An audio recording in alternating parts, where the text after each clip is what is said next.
Welcome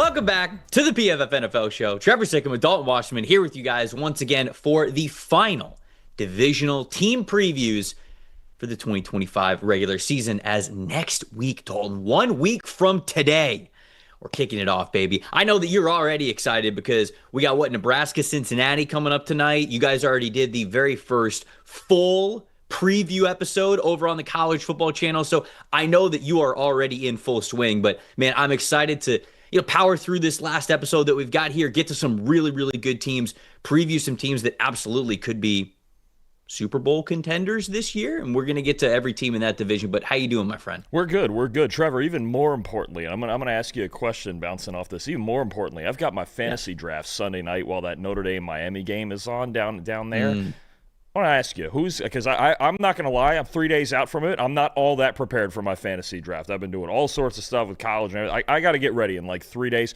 Who's like one or maybe a couple of guys that you're absolutely like no question have to have in fantasy this year? Who are your guys? I don't know if you've heard of him, but I think that the starting tight end for the Falcons, Kyle Pitts, I think he's pretty good. I really do think that, like, really athletic, high potential, there's no way it's not going to work out for you. I mean, his just athletic potential is too great. You know what I'm saying? So I think if you draft him really early, there's no way you'll possibly regret it. Not a chance, right? Gator great. I mean, just draft. Maybe would a whole team of Florida Gators do it for you? Would that work? Is there enough? What is it? Just tight ends? Like, are we like? Is it 8 slots of tight ends? Because then we could have a lot of former quarterbacks who have turned into tight ends. That's a good call. And maybe another one coming. No, I'm kidding. That's what I'm saying.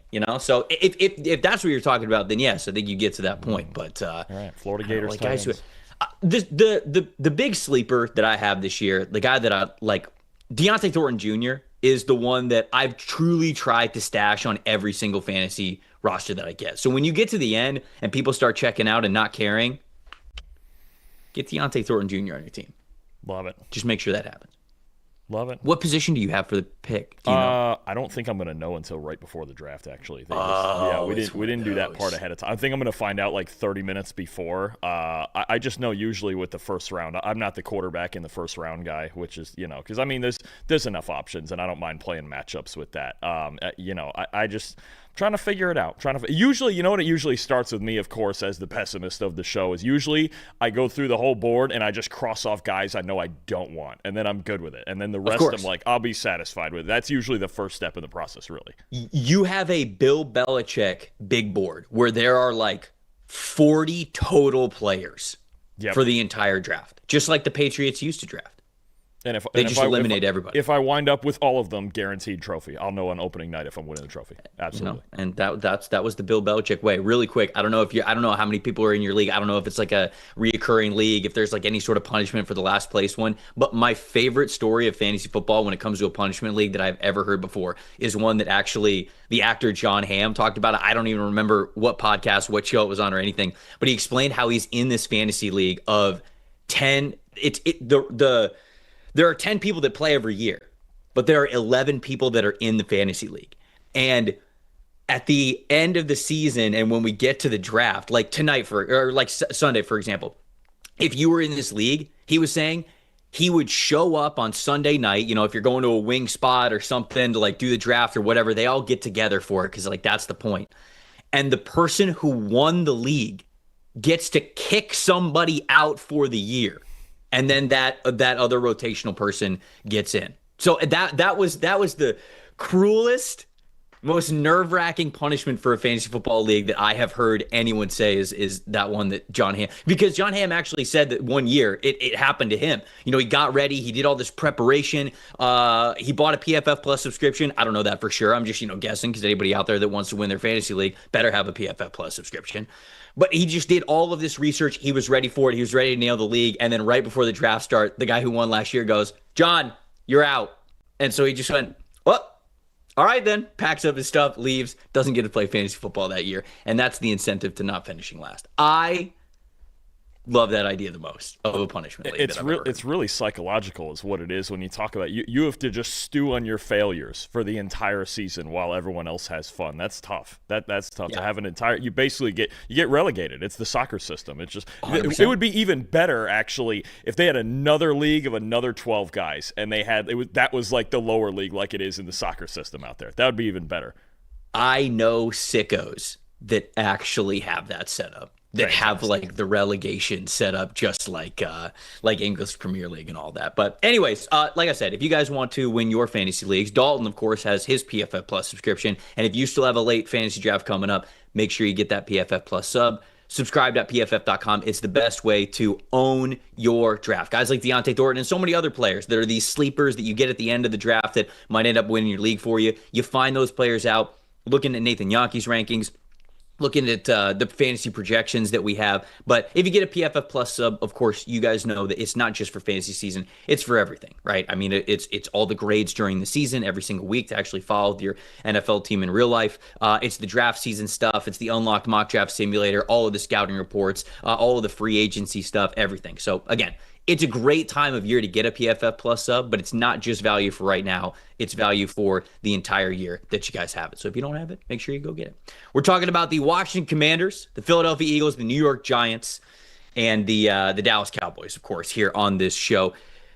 Let's start with the Washington Commanders. This was a team that was so much fun. And for you, when we bring this up, of course, we are talking about QB1 and Jaden Daniels, somebody who you loved in his draft class, and boy, did he hit the ground running last year. He was unbelievable. Won the Heisman Trophy as the best player in college football the year prior, and somehow he got even better as a rookie in the NFL. That almost never happens no matter who you are. So taking a look at the Commanders last year, they're now in Dan Quinn's second season as a head coach because he was the head coach last year. Projected win total, we're at 9.3 here for the Washington Commanders. Now, they won 12 games last year. So people might look at this and they say, whoa, hold on. Why wouldn't you project them to be better? It's another year in the system. Well, you got to understand, like, projections and simulations, we're running a lot of different stuff. And a lot of times when you are we know that in the NFL, there are teams that are going to win 11, 12, 13 games, but it's really hard to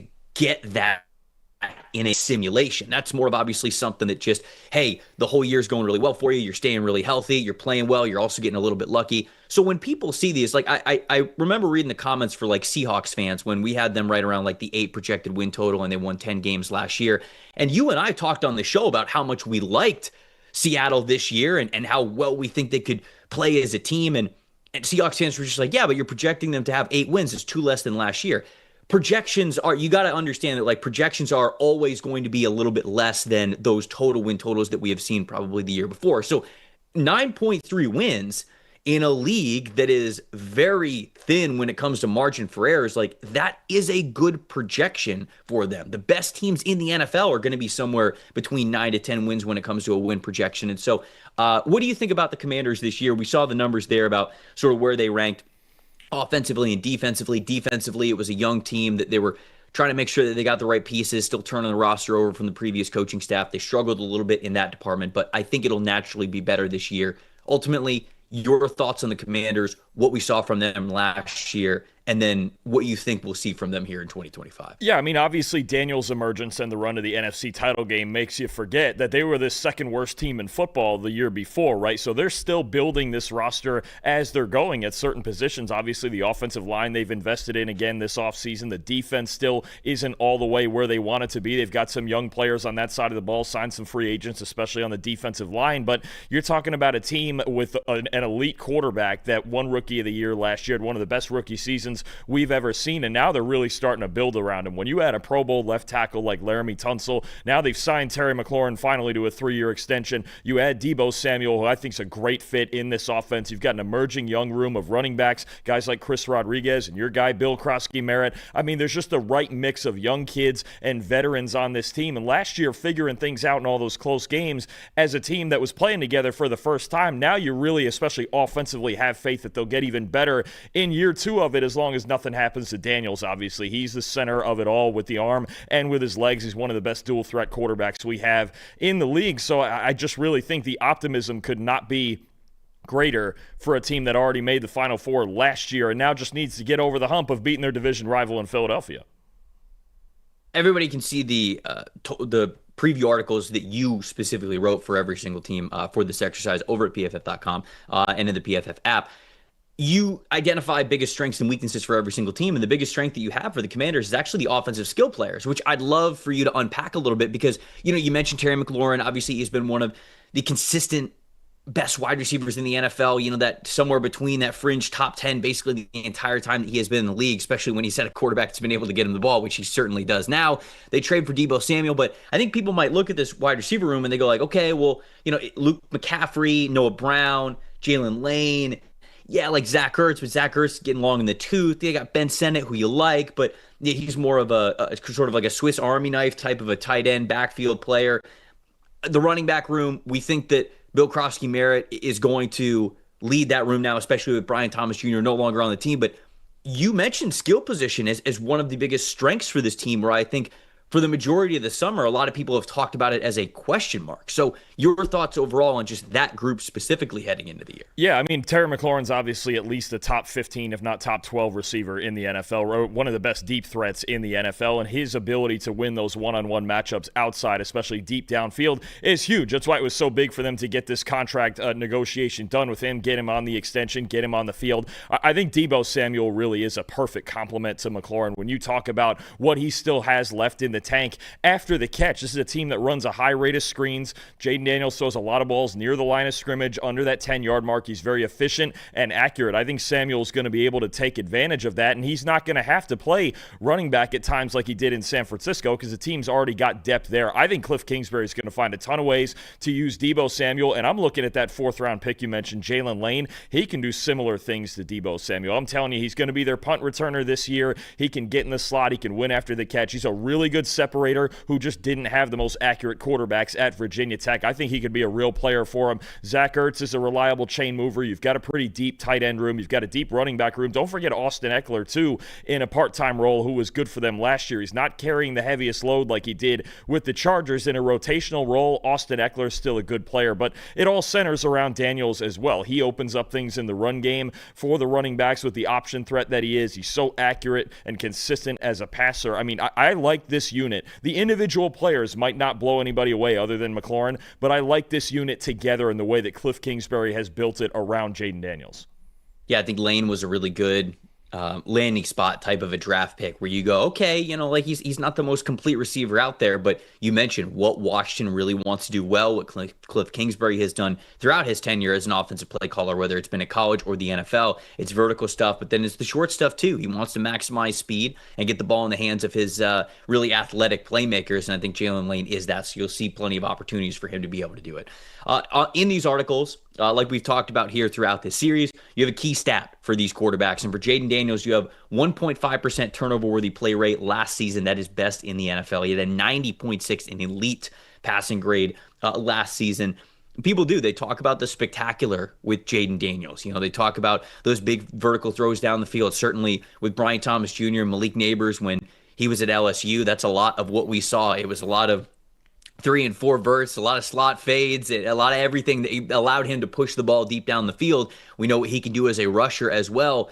But I think prior to last year, and maybe still even a little bit now, Jaden doesn't get the respect that he deserves or the recognition he deserves for how smart he is with taking care of the football. And when you are in a vertical offense, a lot of times we will look at big-time throws and turnover-worthy plays and we'll say, okay, well, yeah, I mean, if the big-time throw rate is up, if you're pushing the ball deeper down the field, naturally, you're going to put the ball in harm's way a little bit more. That turnover-worthy play percentage can be a little bit higher. Normally, when you're talking about vertical offenses, that turnover-worthy play rate is probably somewhere between 2.5% to 4%, I think is realistic for those offenses that really like to push it.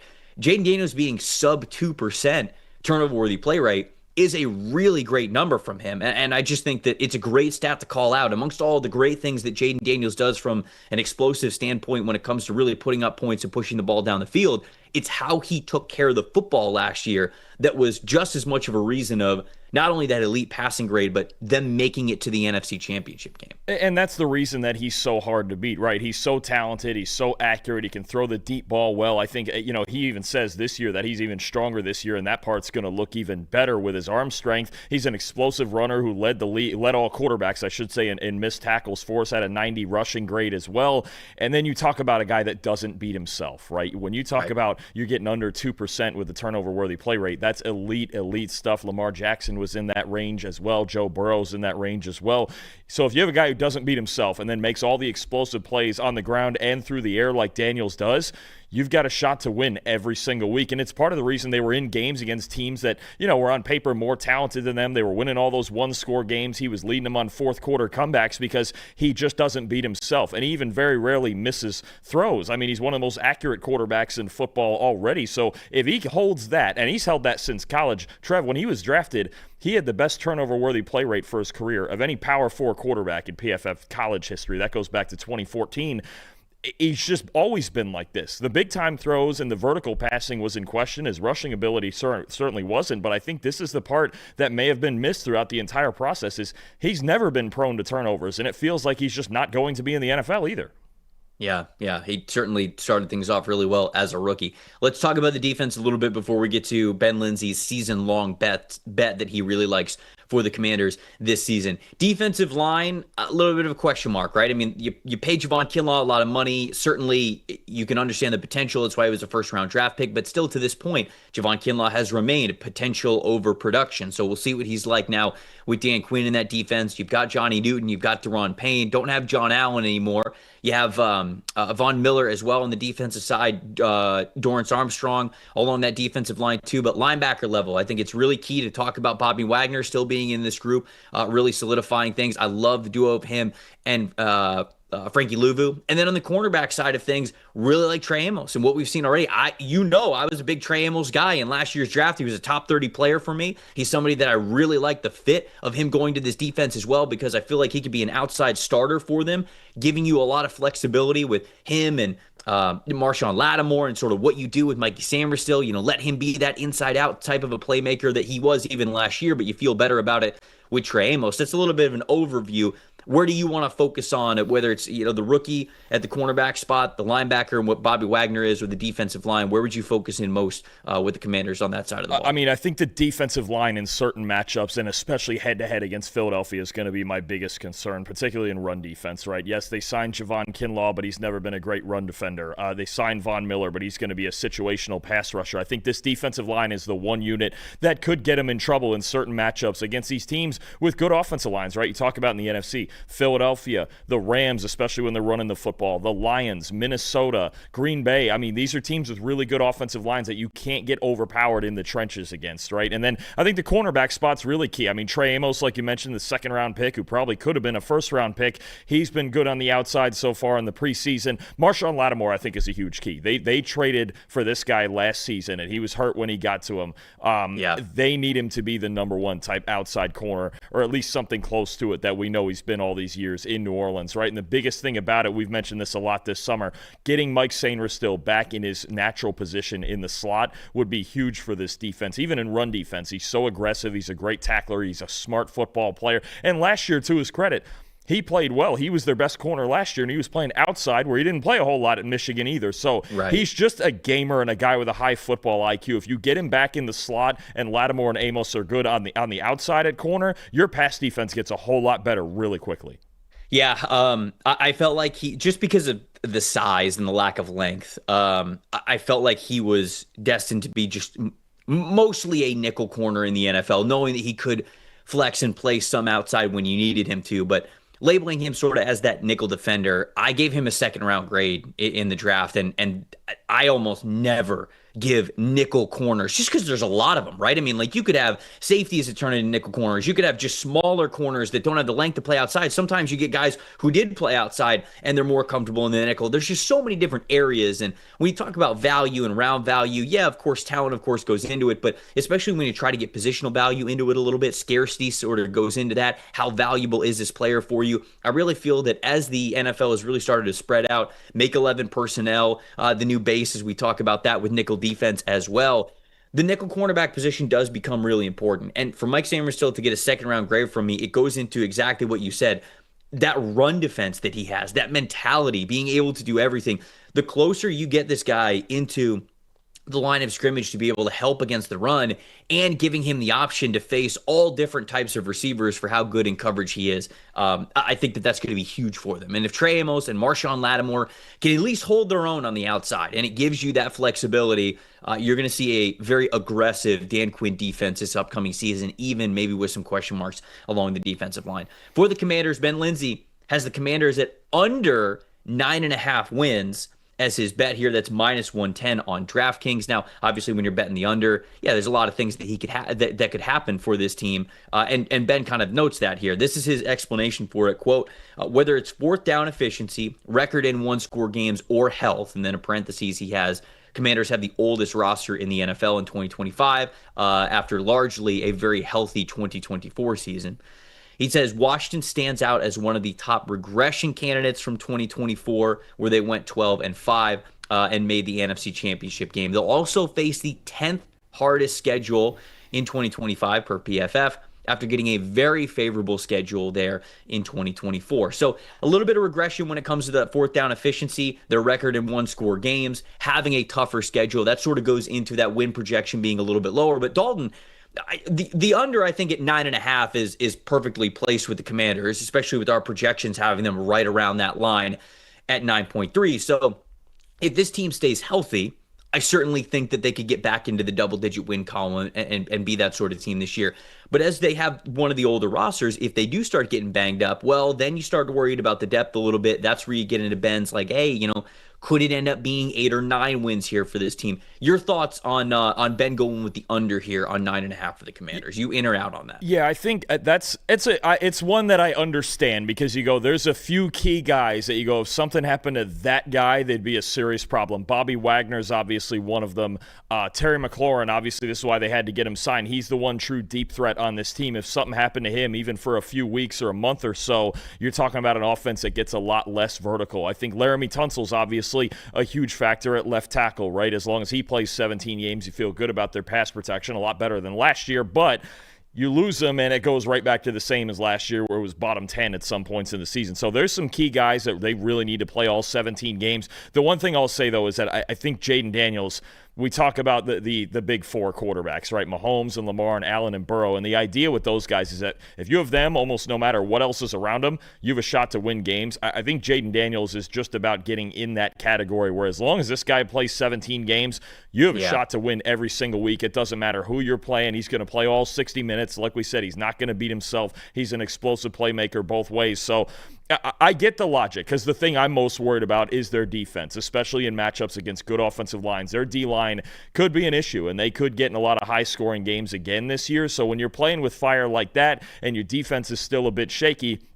then you talk about, okay, there's a road here to go from 12 to 9. And is that like a horrible season, obviously? No, but I mean, it puts you in danger of missing the playoffs if you're getting down in that 8-9 win range. So I do get the logic behind it. I probably myself wouldn't take it if Daniels is playing 17 games, and as long as McLaurin and a couple other guys are healthy, I think they'll still win more than that, even if they don't win the division. But this team is very talented, especially offensively. So that's the part where I would have faith that they're going over this still. Let's talk about the Dallas Cowboys next. As of this recording, this show, Micah Parsons is still a member of the Dallas Cowboys. I don't think that he is going to get traded. It would be insane, in my opinion, if they let this guy out of the building and they trade him. Now, the trade package that they will get back would be very lucrative as one of the best defenders in the NFL and a young one at that. But I don't think they're going to let him out of the building. When you look at this is Brian Schottenheimer's first year as head coach. He's the offensive coordinator for this team over the last 2 seasons, been in the building for the last 3 seasons. He was an offensive analyst before that. 7-10, third in the NFC East last season for the Cowboys, yet the projected win total is at 8, so we're projecting them to win one more game, and the reason why is that guy that's on the screen right there, Dak Prescott. He played in 8 games last season, and he struggled. He just had a lot of injuries, things that he was dealing with last year, and if you say that Dak Prescott's going to be fully healthy going into this season, well, you have to feel pretty good about it. The tough part to feel better about is you look at that offensive and defensive grades, 28th in the NFL, 66.5 overall offensive grade for the Cowboys. Now, you could say to yourself, hey, Dak being back is going to elevate that. And I do agree with you there, but changes in the offensive line, Zach Martin no longer being there, the running back room, very unknown now on this team, kind of like it was last year. And unless you think that one of those running backs in that backfield is going to break out, then I think it's a lot more questions than answered. And then, of course, you get to the defensive side of things. 62.9, that was 27th in the NFL for the Cowboys last year. I think there are some reasons to like the Cowboys defense, especially when Micah Parsons is out there. But we've talked about this throughout the preseason. This team was one of, if not the worst, run defense team in the NFL last season, and they were one of the worst run defense teams in the league throughout this preseason. So did they really get better at an area that really lowered their floor as a team? So the projected win total is what it is. It's one more than their win total they got last year because we're counting for Dak Prescott being back. But what do you think about the Cowboys overall?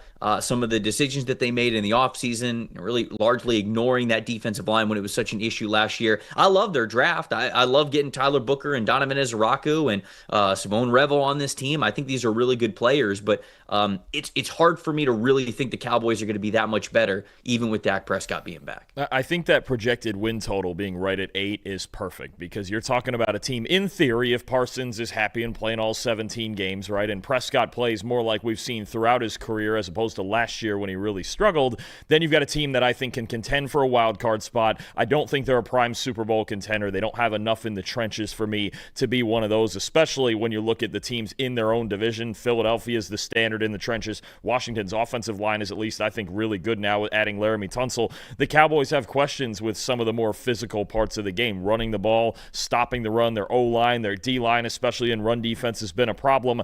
I do think, in theory, if everything goes right, this team can win a wild card spot.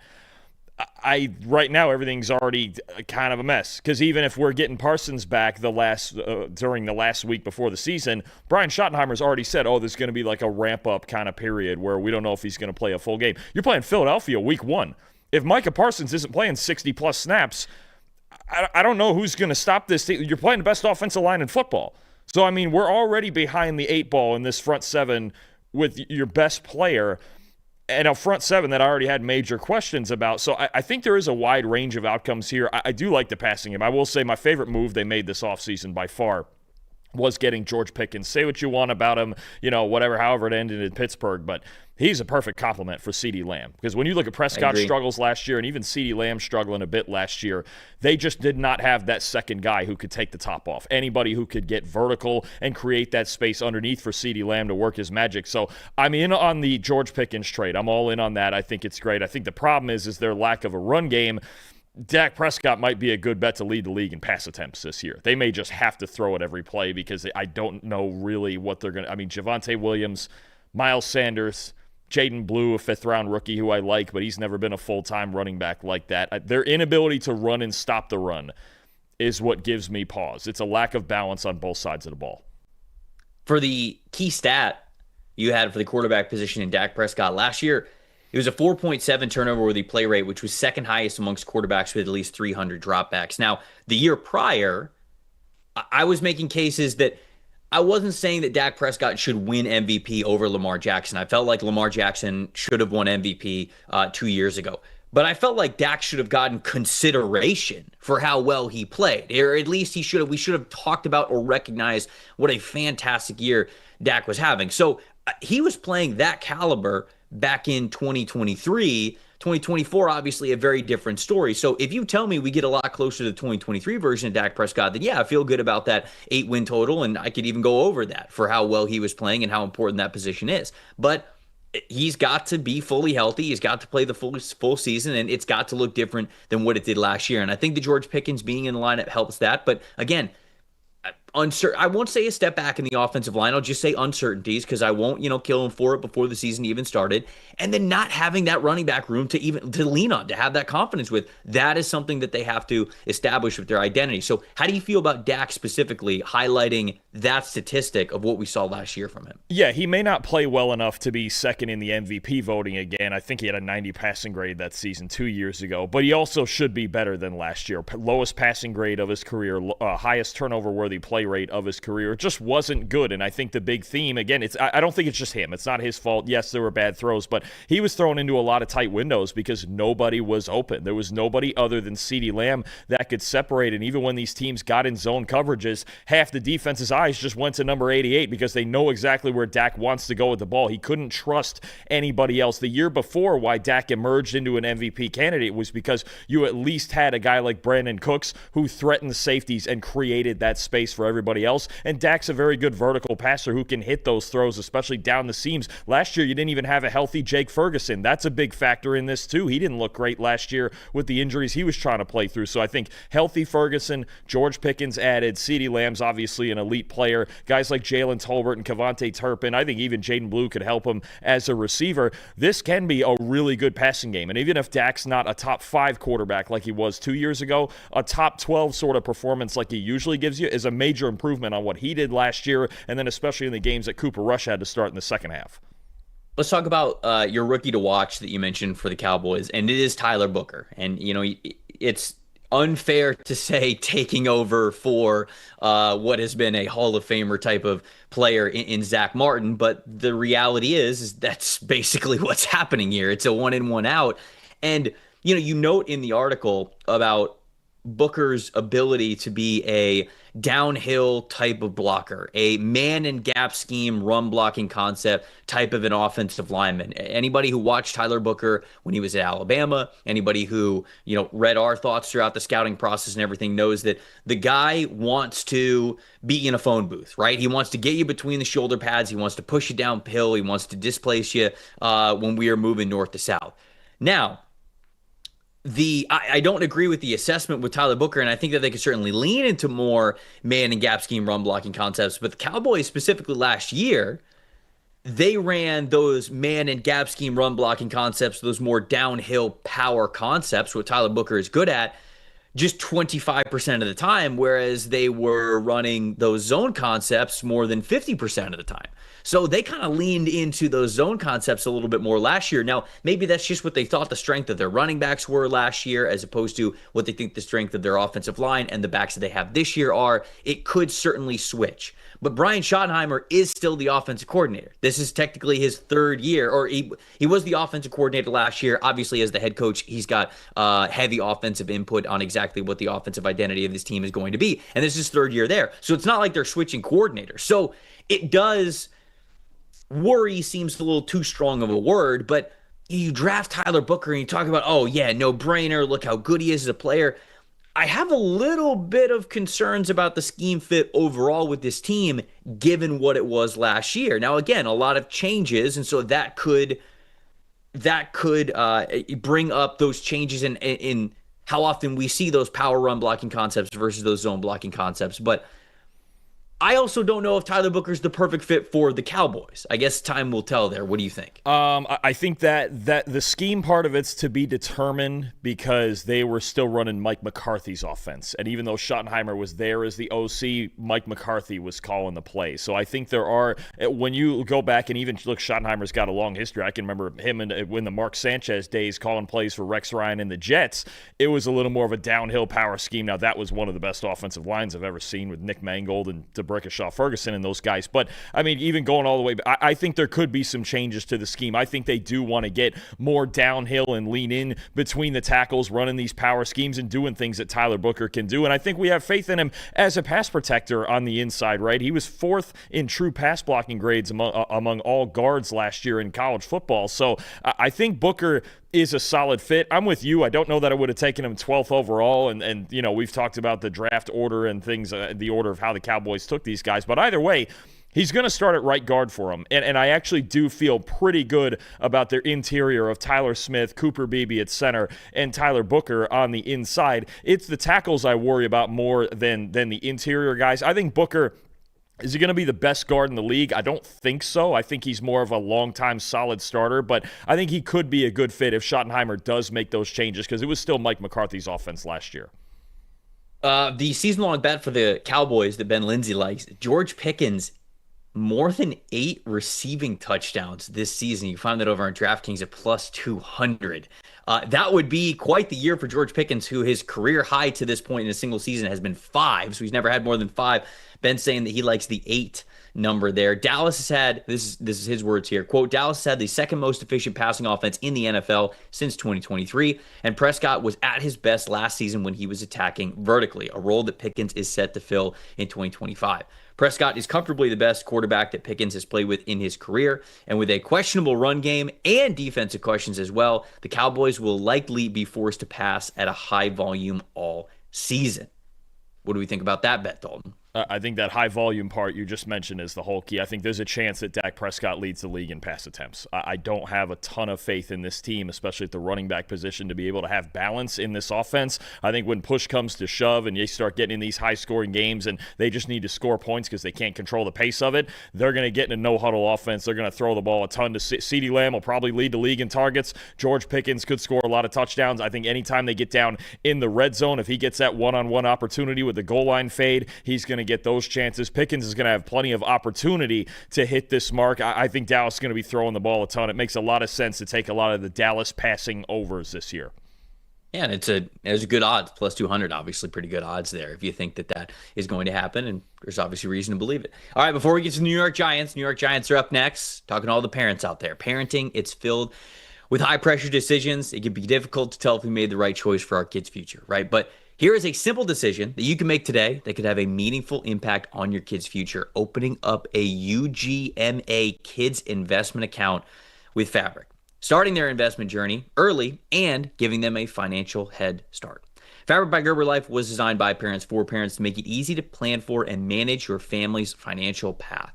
With a kids investment account from Fabric, you can start investing in your child's future today. Kids can't invest while they're minors, but this UGMA kids investment account allows you to invest on their behalf, gives their investments so much more time to grow. The funds can be used for anything to benefit your child. You know, when they're younger, you could dip into it for tuition, books, summer camps, after-school activities, sports, music classes, all that kinds of stuff. And then when they're adults, maybe you are helping them buy their first house, buy their first home, start a business. It's all online. Setting up an account could take you as little as just 5 minutes. Get started investing with as little as $1 a day, and then manage your child's account and monitor their investments right from your phone. No contribution limits to it, multiple tax advantages. It's SIPC insured up to $500,000, and there's no commission fees, just a low flat monthly maintenance fee. You could join the thousands of parents who trust Fabric to help protect their family. Start investing in your child's future today at meetfabric.com/PFFNFL. That's meetfabric.com/PFFNFL, meetfabric.com/PFFNFL. The portfolios are managed by Fort Washington Investment Advisors Incorporated. Additional services provided by Apex Clearing Corporation. All investing is subject to risk. You can learn more at meetfabric.com. The New York Giants finished 4th in this division last season with a record of 3-14. Their reward was Abdul Carter, which not bad. Not bad. If you're gonna be bad one year and you can get a player who has some insane pass rush potential at a premium position, you love that. I know they would have liked to get a quarterback, but they do have a quarterback that they got a little bit later in the draft in Jackson Dart. We'll talk about that more in a second. Their projected win total, at least from us, 5.5. That is that number there. You look at that 2024 offensive grade. You see Malik Neighbors on the screen there, a dynamic playmaker to be able to get the ball to, but they needed somebody to get him the ball. They were 29th in the NFL last year, 64.4 overall offensive grade, and they were 20th in defensive grade at a 66.9. Your thoughts overall with the Giants, how they played last year? I mean, Brian Daboll, Joe Shane, back in the saddle with this team, and we wondered if they were going to clean house after last season. John Mara, the owner, didn't seem thrilled that he was giving each of those guys another year, but here we are. He does just that, and obviously it's a make or break year. I think that it's I'm not breaking any news when I say that they're probably on the hottest seat coming into the season of any general manager and coaching duo. And so it's got to look good, but there have been times throughout this preseason where it has looked good for this Giants team. What do you think about some of the young guys that they're leaning on and just how the Giants played last year versus what they could be this year? No, they should absolutely, obviously, be better than the 3-win total that they had last year. That 5.5 win projection, maybe considering their talent, feels a little bit low, although I do have questions about their offensive line and their tight end spot. Their running back room is okay. I don't think it's fantastic right now. Obviously, Tyrone Tracy heading that up, Devin Sikkema Singletary, Cam Scatterbo. I think what you hope for this Giants defense is just the improvement at quarterback. For now, it will be Russell Wilson, and I agree with that decision to stick with him as the Week 1 starter, even though Jackson Dart had a great preseason. Put the veteran in there, raise your floor, right? You know, people rip Russell Wilson a lot. He's still pretty good. He might not be the MVP candidate he used to be, but he had a good season in Pittsburgh, and the one thing missing from this Giants offense was any ability to throw the ball vertically. Wilson was the highest graded deep passer in the league last year. Even one of his backups, Jameis Winston, is known as a vertical passer. Jackson Dart's known as a vertical passer. There's a clear emphasis on what they're trying to do here on offense is get more explosive. And then the thing that gives me the most hope, you mentioned Abdul Carter. This defense got a whole lot better in the offseason. You look at a nasty defensive line that could be a top 5 unit, and their secondary is a lot better too with adding Javon Holland and Paulson Adebo. I really like the way that this defense is coming together. I think it's going to keep them in games a lot. They were 20th in overall PFF defensive grade, as we just mentioned.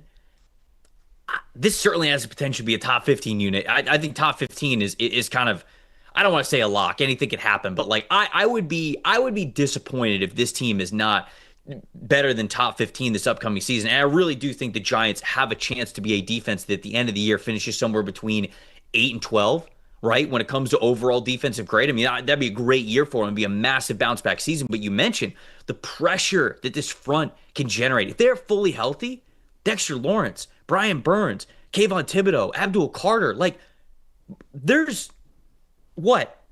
If these guys are playing up to their potential, there's like 3 offensive lines in the NFL that can handle guys like that for a full game? There ain't many.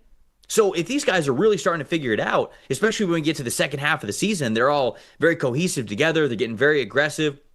You're throwing everything but the kitchen sink at them when it comes to stunts and games and where blitzes are coming from. I mean, there's just not a lot of teams on paper that have the offensive line to handle all of those pass rushing weapons and how aggressive they could be. So I like that. I like the secondary additions as well. The second level, they've got Micah McFadden. They've got Bobby Okereke. Like they have decent players at the second level as well. So I genuinely think this could be a fringe top 10 defense in the NFL. It just kind of comes down to, what's the offensive side of things going to look like? And you touched on it a little bit, but the offensive line, I think when we talk about health of this team, sure, of course, we want the defense to be healthy because I think that it could yield a lot of really fun production to watch this upcoming year. But this team, in my opinion, goes as the offensive line goes. And that's with health and also just figuring out their best 5 and making sure that's a cohesive unit and having a lot of chemistry there. If the offensive line for the Giants plays well this year, I absolutely think they're getting over that 5.5 win mark. I absolutely do, especially with a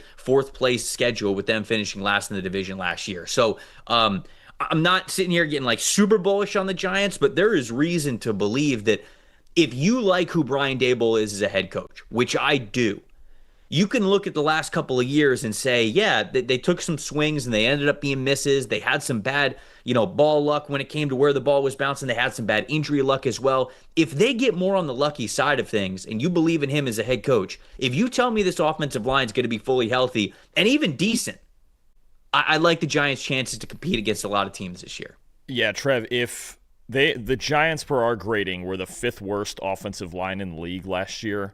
If Andrew Thomas was fully healthy for the first time since 2022, and they moved up even, let's say, 10 spots, let's say 18 to 20 in that range, I actually think this team is squarely in wild card contention. I think they can make the playoffs because you look at this defense, you look at the O-line being the biggest weakness, creep back to average is always the saying we have around here with the offensive lines. And then, look, you've got a legitimate number 1 receiver in Malik Neighbors. You've got a pretty good group of receivers when you also talk about Wan'Dale Robinson, Darius Slayton, Jalen Hyatt still factors in there.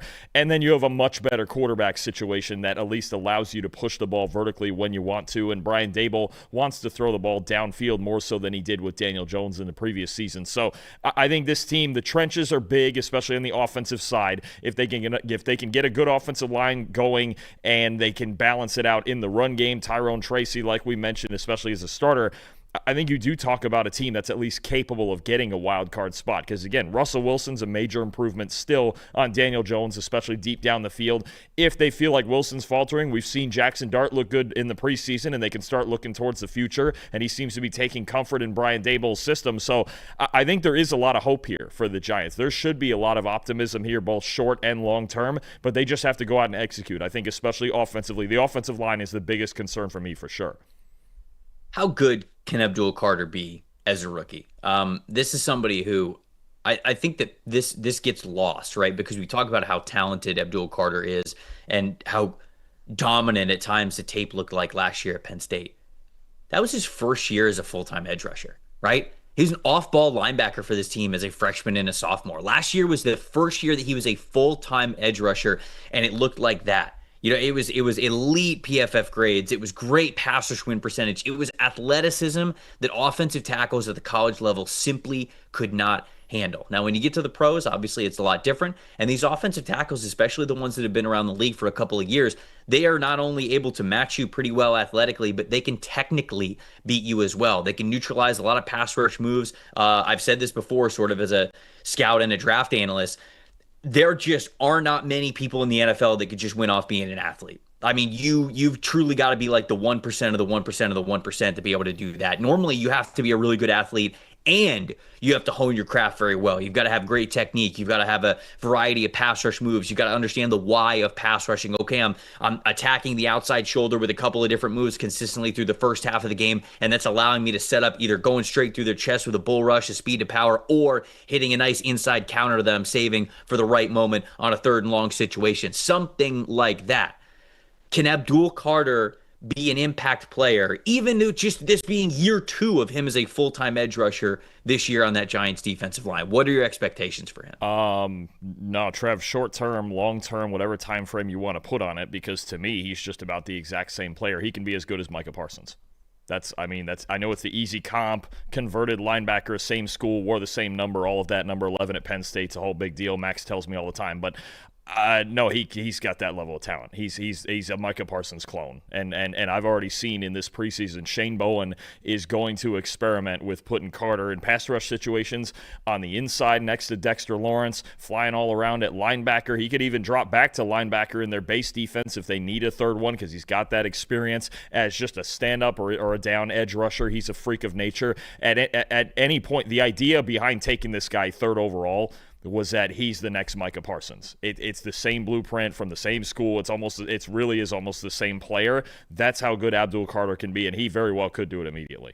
And that is why Ben Lindsay, for his season-long bet, likes Abdul Carter to win Defensive Rookie of the Year at plus 225. This is from Ben here. Quote, "I'm generally not quick to bet on heavy favorites for an award like this, but Carter's price feels like it should be even lower given what he showed at Penn State in limited preseason snaps. He'll have competition for snaps on the edge with Brian Burns and Kayvon Thibodeau, but he'll also be rushing on a very talented front, which should boost his opportunity for sacks, quarterback hits, things like that. That can win him this award, I should say," end quote. So he also likes Abdul Carter there, and I agree with you. I think that if he is fully healthy, we're going to see a guy who is able to rack up a ton of production. And I think that the efficiency metrics are also going to be in his favor, right? We see, whether it's the PFF grades or the passers win percentage or the passers productivity, whatever. Are those common stats? No, but I think that those are stats that, as we talk about them on the show, and people who have a PFF Plus subscription can all see those things. Sometimes those are voters who want more context and to see exactly how good a player is one versus another. And it's those extra contextualized efficiency stats that I think will also boost Abdul Carter's case for Defensive Rookie of the Year, again, if he is able to play fully healthy this season, which we are hoping that he can, because what a special athlete he is. Let's go to the Philadelphia Eagles, the defending Super Bowl champions here for our last team that we're talking about. The best for last, quite literally, as they were the best in the NFL last season. Nick Sirianni in his 5th season as a head coach, their projected win total. Remember, I talked to you about it's hard to get, above 10 of a projected win total. The Eagles, 11.1. We've got them with over 11 wins. Now, again, some people, this is great context because they look at this and be like, well, hold on. The Eagles won the Super Bowl. They won 14 games last year. What do you mean 11? Again, this is a great example of the projected win total, even for great teams, is typically going to be a little bit less than what they won the year before, because it's almost impossible to project a team winning something like 13, 14, 15 games with the simulation. So 11.1, I'm just letting you guys know out there. That is an extremely high win total for a projection and a simulation that we have here for the Philadelphia Eagles. They are absolutely still to be feared this upcoming season. They were 6th in the NFL in overall offensive grade at an 82.2, and they were 1st in the NFL with a 91.2 team defensive grade last season. Now, we've had some changes from Philadelphia. specifically on the defensive side of the ball. Darius Slay is no longer there. C.J. Gardner-Johnson is no longer there. Milton Williams no longer there. Josh Sweat is no longer there. I'm sure there's another one that I'm not thinking of that I'll look at the depth chart and I'll remember. But they had a lot of changes on their defense, right? Because when you are a good team, guess what? You got to pay all of these guys, and sometimes you just don't have the ability to do it. It's all about managing a winning window when you get to this point. So this was inevitable that the Eagles were going to have a little bit of subtraction on the roster, but they also had some additions in what I think was a really, really good draft class, once again, from Howie Roseman. How do you feel about the Philadelphia Eagles? Are they one of those teams that, yes, absolutely, you have to have them in the conversation to repeat? Or are you worried at all? And if you are, what is it? You do. Even with a handful of losses, they returned, I think it was 20 of their 25 snap leaders from last year. And then you mentioned the great rookie class they have. They re-signed Zach Bond, so he didn't leave in free agency. You add Jahad Campbell next to him. I think it's the best linebacker room in football. They're always great in the trenches. Jalen Hurts, might have his critics, but he is consistent. You know what you're getting for the most part from Jalen Hurts year in and year out. You've got a great receiving core with A.J. Brown and Devontae Smith. Saquon Barkley, the record-setting year last year.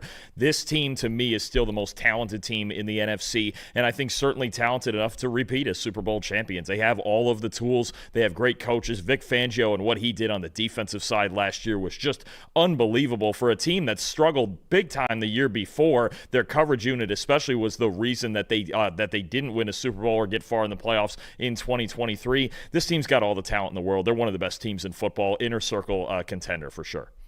We've talked a ton about the Eagles just over the last couple of years, specifically last year on their Super Bowl run. And so I don't think we have to spend a ton of time praising the Eagles because we did that so much with them as Super Bowl champions. I think the real part of the conversation to have here with Philadelphia has to deal with Jalen Hurts. And I think that really is the big conversation with Philadelphia, because whatever your confidence level in Jalen Hurts is as a total quarterback, and we'll talk about passing versus rushing here in a second, but whatever your thoughts are on him as a whole, if you are confident in Jalen Hurts, it's hard to not be confident about this team to repeat as Super Bowl champions. But if you are skeptical about Jalen Hurts and the efficiency numbers that he has and what the variance of him, the peaks and valleys, the best games versus the worst, how he is in certain contextualized situations, like if you have your worries there, then all of a sudden I think that opens the door. Does it take them out of the Super Bowl conversation? No, I think at the very least you're having them in that first tier of teams that can win the Super Bowl. But I think the confidence in Jalen Hurts goes a long way into just how you feel about this team. Now, you've got some numbers here from him. The key stat that you have is a 91.1 rushing grade, second among all quarterbacks there for Jalen Hurts. The PFF passing grade of 65.3 through the divisional round, ranked 30th among qualified passers, 29.9 passing grade under pressure, which was worst among all starting quarterbacks. But then, of course, you've got the elite rushing grades from him. The tush-push sort of speaks for itself with the efficiency there.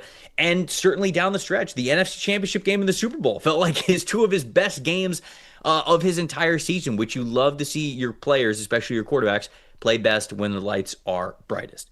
What do we think about Jalen Hurts this year? What we saw from him last year? Do you think there's still that volatility from him? Do you think he's going to be as effective as a rusher? Do you think he'll get better as a passer? Overall, your thoughts on him? I do think no matter where you have him in the rankings, and there's been a lot of arguments about this offseason about is he 5th, is he 8th, is he 9th, whatever. I do think it's a pretty widely agreed upon thing that Jalen Hurts is a top 10 quarterback, right? And considering the team that he's playing on, and a team that also throws the ball, at least last year, less than any other in the league, because they have Saquon Barkley and they have Jalen Hurts and they have this offensive line. They were the one team that ran the ball more than they threw it last year. He just plays his role very well, right? Don't put the football in danger.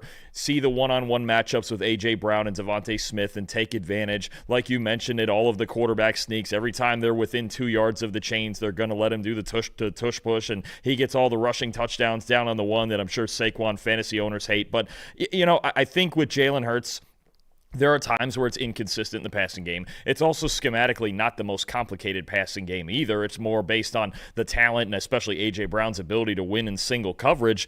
There's times where it doesn't look pretty, but it doesn't have to look pretty when you have a supporting cast like this and a run game like this. They ask him to make a handful of explosive plays a game. Generally, he gets it done, right? There are times under pressure where it's not great throwing the football. He's going to use his legs more often. I think there's times against higher blitzing rate teams that he's going to struggle because sometimes getting the ball out quickly under pressure isn't always his strong suit, but I do think considering the way he's shown up in big moments, I would argue the 2 Super Bowls he's played in, those are the 2 best games of his career, right? I'd have to look at the grades and see if they're the 2 highest graded games of his career because that wouldn't shock me at all, but he's shown up in the big moments. He doesn't shy away from the criticism. He's tough as nails, obviously, as a runner especially. I think he's a top 10 quarterback, and he's playing with the best supporting cast in football. That's all you need to win a Super Bowl, right? If you have a guy playing at the level that Jalen Hurts does. Yeah, would I put him in there with the top 4 guys, Lamar and Allen, Burrow and Mahomes? I wouldn't, but he's also not that far behind him, right? I think he's certainly exactly what this team wants as a leader. Philadelphia is leaning on a lot of young guys this upcoming season. Cooper DeJean, Quinyon Mitchell, those guys obviously were there last year, but hey, okay, you had really good years as a rookie.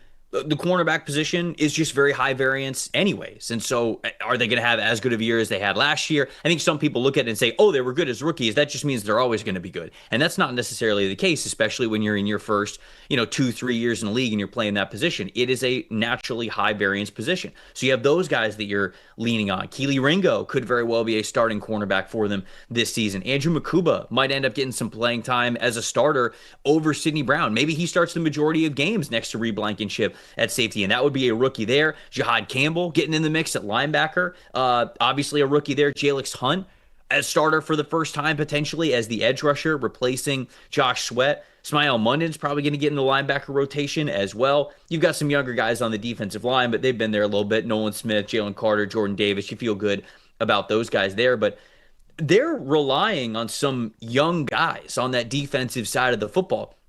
Your thoughts overall about those guys who are, some of them are second-year players, some of them are rookies, and you mentioned how much we liked this draft class for them. And so certainly from a scouting report standpoint and what we saw from them in college, I think it's a lot of talent that's there, but it doesn't always show up right away in the NFL, especially on that defensive side of the football that demands so much chemistry. So what are your thoughts? Do you have any reservations about how young it feels like this defense is for Philadelphia? Not really, because aside from the rookies, you're talking about a bunch of guys, say Nolan Smith, DeJean, Quinyon Mitchell, a bunch of guys who they went through a title run last year and they won a Super Bowl, right? So they're already kind of, it might be, okay, they're second-year guys, but they're already veterans at this point. They went through the entire grind of last season and playing, what did they play, 21? I mean, these guys played 21 games last year, won a trophy. They know what winning already looks like in that organization, and Howie Roseman's obviously done a great job of building it over time and sustaining it. So I'm not really worried about the guys from last year. There's a couple of spots. I'm curious to see whether it's going to be Sidney Brown or Andrew Makuba winning that other safety spot alongside Reed Blankenship. The second outside cornerback spot is interesting to me. Is it Kelly Ringo? Is it the veteran addition of Dory Jackson? Or, and for as much as I think he's arguably the best slot corner in football already, do you maybe at some point, if you're struggling on the outside, do you move Cooper DeJean out there to the outside and maybe have Makuba with experience in the slot or somebody else playing in the slot? I think replacing Darius Slay on the outside is going to be an interesting storyline. And then, you're mentioning, you lose Milton Williams, who was the highest graded pass rusher at defensive tackle last year in the league. Josh Sweat's a good veteran pass rusher. You got a young pass rush in there too, especially off the edge. So I think off the edge with Nolan Smith and Jalix Hunt and those guys, I'm curious to see what that looks like. And then that second outside cornerback spot, I'm curious to see what the solution is after losing Darius Slay. Ben Lindsay's season-long bet for the Philadelphia Eagles that he likes is Jalen Hurts more than 3,500 passing yards this season. That's plus 150 on DraftKings. His explanation, quote, Hurts only had 214 dropbacks when trailing during the 2024 season. That was 29th in the NFL, as Philadelphia was often leaning on the run game even while playing from ahead. It's reasonable to expect some level of decline from an elite defense that lost 4 veterans in free agency, which would lead to higher passing volumes for Hurts. There are 21 quarterbacks with odds of at least minus 100. to hit 3,500 yards. I'll take the plus 150 for Hurts, who cleared it comfortably in 2022 and 2023, end quote. Thoughts on Hurts with over 3,500 passing yards? I think what you have there is, I mean, we're going to see if the Eagles can still run the ball more than they threw it last season, right? And the change now from Kellen Moore, last year's offensive coordinator, now head coach of the Saints, to Kevin Patullo, the quarterback's coach, who's now taking over as the offensive coordinator. But I think last year, as you got further into the season, you just had to lean into, hey, we've got this elite running game. We've got Saquon Barkley out here setting records, and especially in the fourth quarter, he led the league, I think, pretty easily in fourth quarter carries last season, right? So you're talking about, okay, you're right with Ben there, is that if they're not ahead quite as often every single week, then Jalen Hurts is going to have to throw the ball in the second half, because he really had to do it last year. And 3,500, it feels like, again, as long as he plays 17 games, and last year he didn't play the last, he didn't play the last 2 games. Washington, he got hurt, and he didn't play the last 2 games. So he racked up 2,900 essentially in 14 games. I think if he plays all 17, and like Ben is saying, that they're trailing more often, 3,500 is not that high a number to hit, especially with the weapons you have on the outside. They even just added another one in John Mechie. Yeah, it feels like 3,500 is almost like the benchmark number, I think, for a lot of quarterbacks when it comes to those over-under passing totals that you'll see. And in reality, like, there's a lot of quarterbacks that throw for 3,500 yards. You're basically saying if this guy is going to be fully healthy for 17 games and he's going to start, it's hard to not think that they're not going to eclipse or get close to 3,500 yards. So to get that at plus 150 for a quarterback that has absolutely no competition around him, and when he is healthy, he is going to be out there and playing with a really good offensive line, with really good wide receivers to throw the ball to, and a good running back to throw the ball to too. I think that leans into that being a pretty logical bet there. Quick stat I have on that real quick. 18 quarterbacks threw for 3,500 yards. I'm looking at this. Every single quarterback that played at least 16 games last year had at least 3,500 yards. Yeah. There you go. This is kind of betting analysis that you guys will get over at PFF. And you'll get even more if you have a PFF Plus subscription. Make sure you go and get that. Subscribe.pff.com. You can download the app, as well as, man, we are 1 week away from the regular season. I'm really excited about it. If you guys don't have the PFF app, please go get it right now. Get that PFF Plus subscription. There's a little betting tab that has our all-new player prop tool that you could see all of the player props that we have every single week of the NFL season. We'll show you where the value is. We'll shop the lines around a little bit as well. So we'll tell you, where, this book has them at a certain line. This book has them at a certain line. And we'll tell you where the biggest edge is when we talk about our data, our simulations, our projections, and all that great stuff. So there's a ton of ways to get a lot more info if you are into sports betting. So make sure, if you are, you're going to get that PFF Plus subscription and downloading the PFF app. That is the best way to do that. Shout out to our sponsors who sponsor this show and so many other things that we are doing here at PFF. If you are interested in getting in the mix there, sales at pff.com. We would love to talk to you, talk about some opportunities that you have to sponsor PFF, the PFF NFL show, the college show, NFLC, the fantasy show, anything. We'd love to talk to you. Sales at pff.com. That's it from the divisional previews from us, which means that it's here. The regular season is so close. Dalton, I'm so pumped, man. I'm so pumped to be at this point, to have the divisional previews done. There's no more, okay, I like this free agent. This is what they could be. I like this draft pick. This is what they could be. It's time to find out what will be. We're very excited about it. Next week, we're going to have a jam-packed schedule for you. I'm not sure exactly what we're going to do on the Monday edition of the show. We're actually going to talk about that as a staff tomorrow, so we're going to get that ironed out. But we will have a full NFL Week 1 preview show for you guys coming next week. So we'll get into that, and then we'll get into the full swing of the regular season schedule. I'm so excited for it. For Dalton Wasserman, I'm Trevor Sikkema saying thank you so much once again for watching the PFF NFL show. We'll see you guys next week.